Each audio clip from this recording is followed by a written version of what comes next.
Hey guys, I know Justin wanted to make a video to update you guys yesterday, but he was just really out of it yesterday, so he wasn't able to make a video. So I'm gonna do it on behalf of him.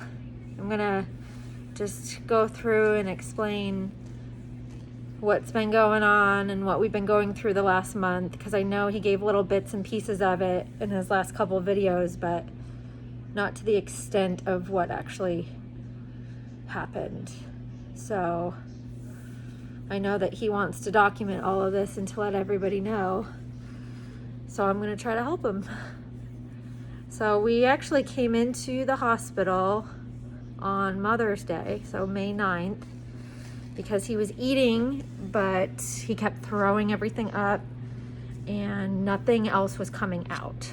So he was eating and just nothing was coming out of him. So we went into the emergency room. We were in there for about a week until they transferred him up to the ICU on Friday.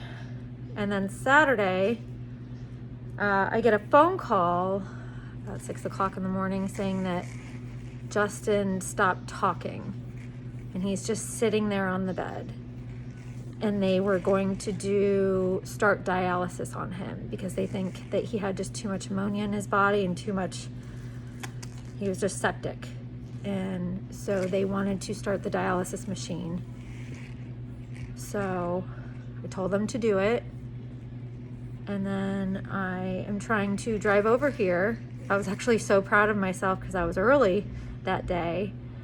And I was thinking in my head, oh, he's gonna be so happy that I'm so early because I am not punctual at all.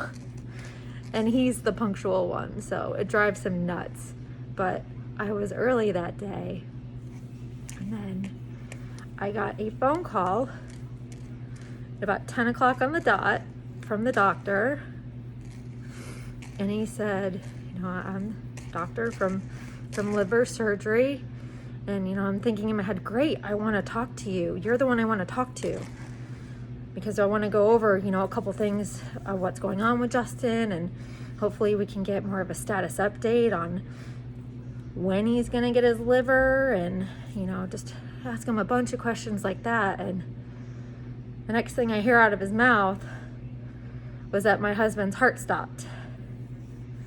So that was probably one of the worst days of my life that I received that phone call. And all I could do was I was at the top of the parking garage and I just threw everything down and I started to run into the hospital.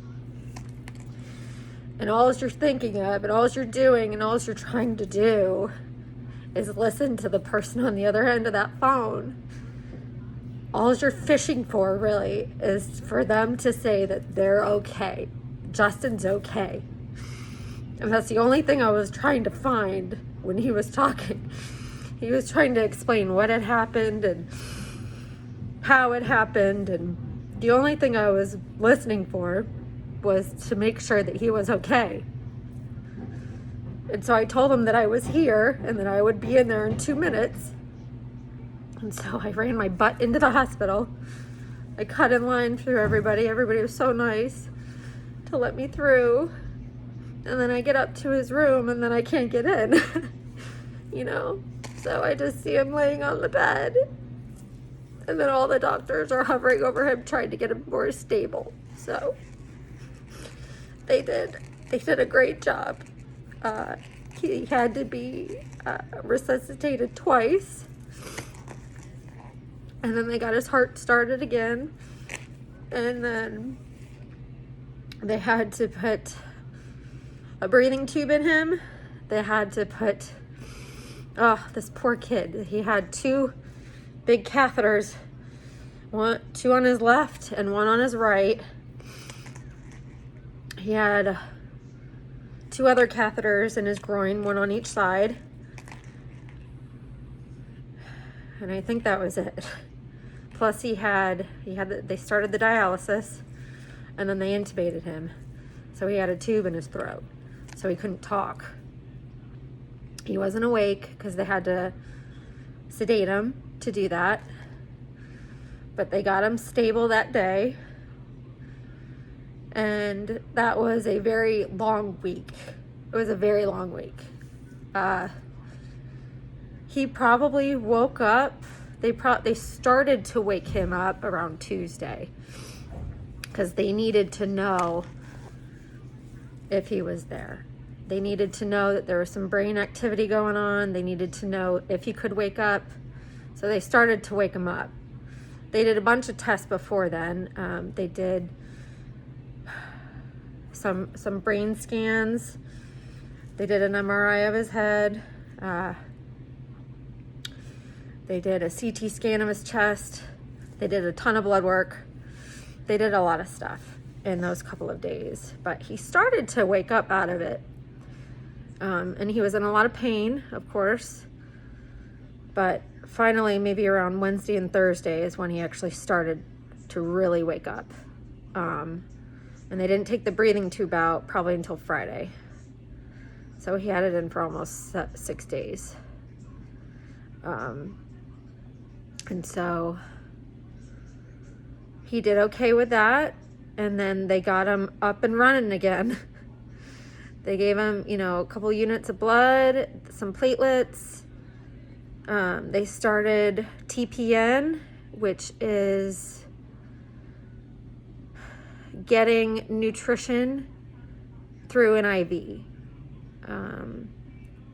So they started the TPN, and he started to gain his strength back.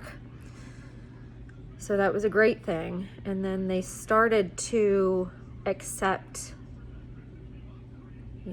livers for him the following Monday, which would have been the 24th. The 23rd. It's the 23rd or the 24th. But it was that Monday, and that's when they started to accept offers for a liver for him, and that's the day that he was offered his liver. And he was ecstatic. He was ecstatic. He was so happy. So happy. And we just sat there and cried together because that's all you could do. And we also prayed. We prayed for him for a good recovery, and we also prayed for the donor's family. And we appreciate them doing that because it's a very brave thing to do. It's a very scary thing, to check that box when you're at the DMV, but it's a very, very brave thing to do.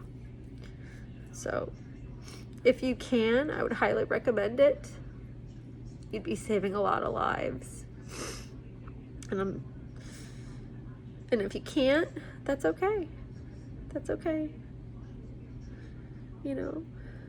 So he got his liver transplant at 6 a.m. on Tuesday. And the doctor came back and said there was literally a 50-50 shot that he had to go back in. So he went back in Wednesday. They fixed all his leaky pipes. And he was doing real good. Real good. They extubated him. They got the tube out Thursday. And he was doing real good. He did real good Thursday, Friday, even Saturday he was doing really good.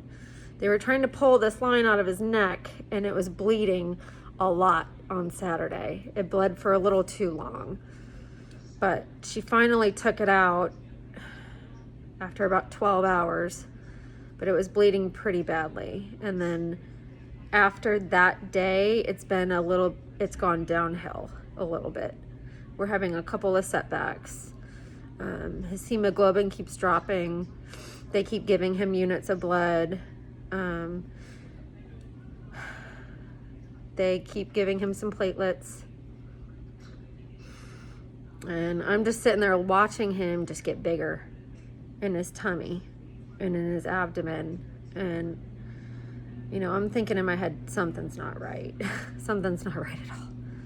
So I told them on Tuesday, and I told them Wednesday, yesterday, that something is not right and they need to start doing something else. They did a thoracentesis on Tuesday, which They literally just poke you in the lung and take out all the extra fluid that's in there, and that helped.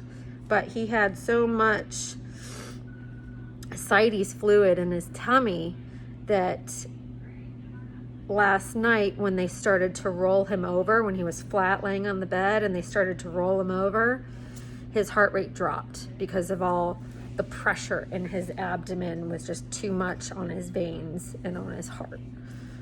So that dropped drastically. So they stopped doing that. They had to put in another central line. They had to give him, he's on 2 blood pressure medications right now, and they had to give him a lot of units of blood. So we just got a phone call at 2 in the morning that the surgeon is going to bring him back in, take a look, open him up. They really wanted to get a CT scan first, but they think that he's at a critical point to where he needs to go in immediately.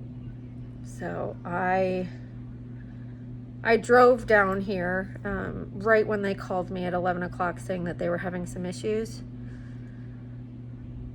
So I've been sitting here for a little while, and I'm just sitting here waiting. I'm waiting for, the doctors and the surgeons to come back in and to tell me that they found the bleeder and that everything is okay. So Justin can get back up to his room, and so he can heal. So I ask every single one of you, if you can, say a quick prayer for Justin tonight, okay? And we just want him to come home to his family. And all the week that he was intubated, the week following when he coded, I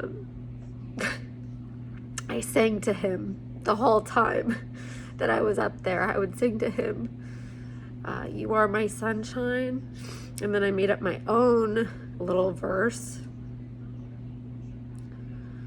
and it went something like this, if you want to hear it. It went, "You are my husband, you are my rock, you are my best friend, that'll never stop. Please come home to your family, 'cause we love and miss you so dearly." And then I would sing the Sunshine Song to him over and over. And I hope it helps. And I hope that he can come out of this stronger. And I know he'll come out of this stronger. So please know, honey, that I'm making this video for you, and I love you very much. And I'm just sitting here waiting for you to come back. So please come back.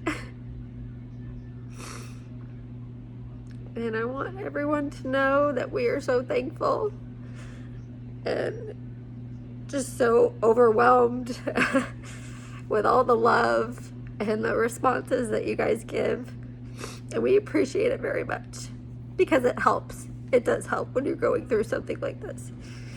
So thank you so much for everyone that's commented, that has sent a letter, that has donated, that has bought a t-shirt from his t-shirt shop. We thank you very much so. So I'm gonna sign off here, and I'll do another video when I get an update from the surgeons with some good news. So I will be posting this soon. See you later.